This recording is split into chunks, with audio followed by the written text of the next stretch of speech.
வணக்கம்.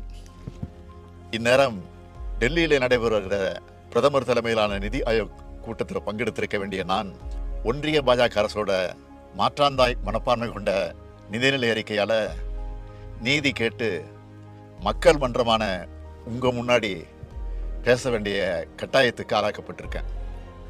தமிழ்நாட்டில் நடைபெறும் உங்களோட திராவிட மாடல் அரசு கடந்த 3 ஆண்டு காலமாக எத்தகைய முற்போக்கு மற்றும் தொலைநோக்கு திட்டங்களை செயல்படுத்திட்டு வருதுன்னு உங்கள் எல்லாருக்குமே நல்லா தெரியும். நம்ம அரசோட திட்டங்களின் பயன்கள் ஒவ்வொரு குடும்பத்துக்கும் ஒவ்வொரு குடிமகனுக்கும் நேரடியாக கிடைக்குது.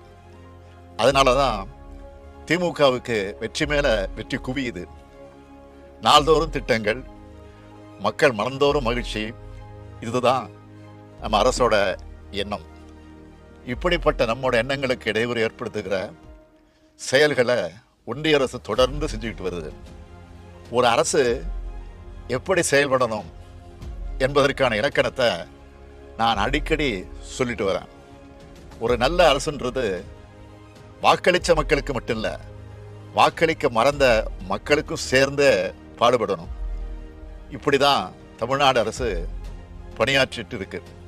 ஏன், மோடி தலைமையிலான பாஜக அரசு வர்றதுக்கு முன்னாடி இருந்த எல்லா ஒன்றிய அரசுகளும் கூட அப்படித்தான் இருந்தது. ஆனால் இந்த பெருந்தன்மை ஒன்றிய பாஜக அரசுகிட்ட இல்லை. இவங்க மட்டும்தான் அரசியல் நோக்கத்தோடு அரசு நடத்துகிறாங்க.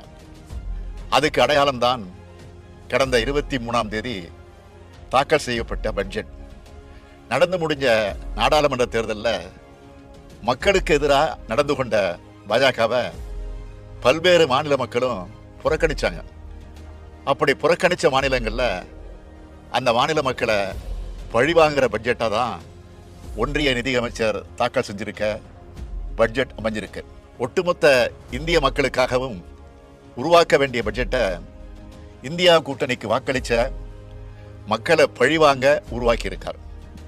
இது இந்திய அரசியலமைப்பு சட்டத்தின்பால் அவர் ஏற்றுக்கொண்ட பதவி பிரமாணத்துக்கு முரணானது. ஒன்றிய பாஜக அரசானது தொடர்ச்சியாக தமிழ்நாட்டை புறக்கணிச்சுக்கிட்டே வருது. தமிழ்நாட்டுக்குன்னு அவங்க அறிவித்த ஒரே ஒரு சிறப்பு திட்டம்னா அது மதுரை எய்ம்ஸ் மருத்துவமனை தான். ஆனால் அதுவும் 10 ஆண்டுகளாகியும் என்ன நிலைமையில் இருக்குன்னு உங்களுக்கு நல்லா தெரியும். தமிழ்நாட்டுக்குன்னு எந்த சிறப்பு திட்டத்தையும் கொடுக்காம தமிழ்நாட்டு மக்கள் பாஜகவுக்கு வாக்களிக்கணும்னு எப்படித்தான் எதிர்பார்க்குறாங்களோ தெரியல. 3வது முறையாக பாஜக ஆட்சி அமைச்சிருக்கு. ஆனால் இந்திய மக்கள் அந்த கட்சிக்கு பெரும்பான்மை அளிக்கல. ஒரு சில மாநில கட்சிகளோட சப்போர்ட் இல்லைன்னா பாஜகவால் ஆட்சி அமைச்சிருக்க முடியவே முடியாது. இப்படிப்பட்ட நிலையில் தங்களோட சறுக்களுக்கு என்ன காரணம்னு உணர்ந்து பாஜக திருந்தி இருக்கணும்னு நினைச்சேன். ஆனால் ஏமாற்றம் தான் மிஞ்சி இருக்கு. பட்ஜெட்டுக்கு 2 நாளைக்கு முன்னாடி கூட நம்மளோட தமிழ்நாட்டு தேவைகள் என்னன்னு சோஷியல் மீடியா மூலமாகவே ஒன்றிய ஆட்சியாளர்களுக்கு தெரியப்படுத்தினேன். ஆனால் அதிலிருந்து ஒன்றை கூட நிதியமைச்சர் அறிவிக்கல. அவ்வளவு ஏன், தமிழ்நாடு என்ற சொல்லே பட்ஜெட்டில் இல்லை.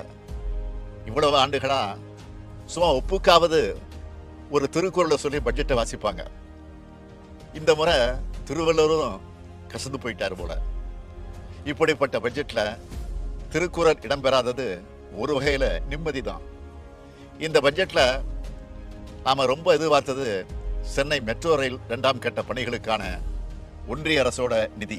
2020ஆம் ஆண்டு கொரோனா பெருந்தொற்று காலத்திலேயே மாண்புமிகு ஒன்றிய உள்துறை அமைச்சர் அமித்ஷா அவர்கள் அவசரமாக வந்து அடிக்கல் நாட்டின திட்டம் தான் அது. தமிழ்நாடு அரசும் ஒன்றிய அரசும் இணைஞ்சு 63,000 கோடி ரூபாய் செலவில் இந்த திட்டத்தை செயல்படுத்துவோம்னு 2021ஆம் ஆண்டு ஒன்றிய பட்ஜெட்டில் அறிவித்தாங்க. ஆனால் இப்போ தமிழ்நாடு அரசு தான் இந்த திட்டப்பணிகளை முடுக்கிவிட்டு செயல்படுத்திக்கிட்டு இருக்குது. ஒன்றிய அரசோ தன்னுடைய பங்கா 1 ரூபாய் கூட விடுவிக்காம வேணும்னே 3 ஆண்டுகளாக காலம் தாழ்த்திக்கிட்டு இருக்கு. கேட்டால் இது மாநில அரசோட திட்டம்னு நாடாளுமன்றத்திலே பதில் சொல்கிறாங்க. அப்படின்னா ரயில்வே துறையை மாநில அரசுக்கு கொடுத்துடுவாங்களா? கோவை, மதுரை மாநகரங்களில் மெட்ரோ ரயில் திட்டங்களில் செயல்படுத்துறதுக்கான ஒப்புதல் அளிக்கிறத பற்றி மூச்சே விடலை. ஆனால் கடந்த 3 ஆண்டுகளில் இதே ஒன்றிய அரசு நம்ம நகரங்களை விட பல சின்ன நகரங்களுக்கான மெட்ரோ ரயில் திட்டங்களுக்கு ஒப்புதல் அளித்து நிதி உதவியும் வாரி வழங்கியிருக்கு. இது எந்த விதத்தில் நியாயம்? கடந்த ஆண்டு 2 முறை புயல்கள் தாக்கி கடும் இயற்கை பேரிடர்களை தமிழ்நாடு சந்திச்சுது. இதுக்கு நிவாரணமாக 37,000 கோடி ரூபாய் கேட்டோம். ஆனால் ஆண்டுதோறும் வழக்கமாக வழங்கப்பட வேண்டிய 276 கோடி ரூபாய் நிதியை அளிச்சுட்டு ஏமாத்திட்டாங்க. சரி, இந்த பட்ஜெட்லேயாவது வெள்ள நிவாரண அறிவிப்பு வெளியாகும்னு காத்திருந்தோம். ஆனால் தங்களோட பதவி நாற்காலிக்கு கால்களாக இருக்கிற மாநிலங்களுக்கு 10,000 கோடி ரூபாய்க்கு மேலே நிதியை அள்ளி வழங்கியிருக்கிறார் ஒன்றிய நிதியமைச்சர். ஒட்டுமொத்தமாக சொல்லணும்னா தமிழ்நாட்டுக்கு புதிய திட்டங்கள் அறிவிக்கல என்பதோடு ஏற்கனவே நடைபெற்று வர திட்டங்களுக்கான நிதியையும் குறைக்கிற வஞ்சக முயற்சியில ஈடுபட்டு இருக்கு இந்த ஒன்றிய அரசு. இது எல்லாத்தையும் விட கொடுமையான விஷயம் என்னன்னா, தமிழ்நாடு பள்ளிக்கல்வித்துறையை முடக்கிற வகையில் 20 ஆண்டுகளுக்கு மேலாக செயல்படுத்தப்பட்டு வர அனைவருக்கும் கல்வி இயக்கம் திட்டத்தின் கீழ் வழக்கமாக விடுவிக்கப்பட வேண்டிய நிதியை கூட நிறுத்தி வச்சிருக்காங்க. தேசிய கல்விக் கொள்கையை செயல்படுத்துவோம்னு கையெழுத்து போட்டாதான் நிதியை விடுவிப்போம்னு அடம் பிடிக்குது ஒன்றிய அரசு. மாணவ மாணவிகளோட கல்வி பாழாகுமே, அவங்களுக்கு கல்வி கற்பிக்கும் ஆசிரியர்களுக்கு ஊதியம் வழங்க முடியாத நிலை வருமேன்னு ஒரு துளி கவலை கூட இல்லாமல் தங்களோட கொள்கை திணிப்பையும் இந்திய திணிப்பை மட்டுமே முன்னிறுத்தக்கூடியதாக தான் பாஜக அரசு இருக்கு.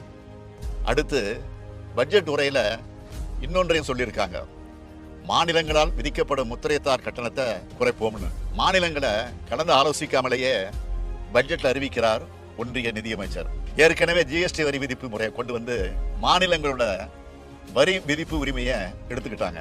நான் கேட்கறது என்னன்னா, ஜிஎஸ்டியால் தமிழ்நாட்டிற்கு ஏற்பட்டிருக்கக்கூடிய இழப்பை சரி கட்டுறதுக்கான 20,000 கோடி ரூபாய் இழப்பீட்டையே இன்னும் அளிக்காத இந்த ஒன்றிய அரசுக்கு மாநிலங்களோட வரி விதிப்பு முறையை மாற்றி அமைக்கிற அதிகாரத்தை யார் கொடுத்தது?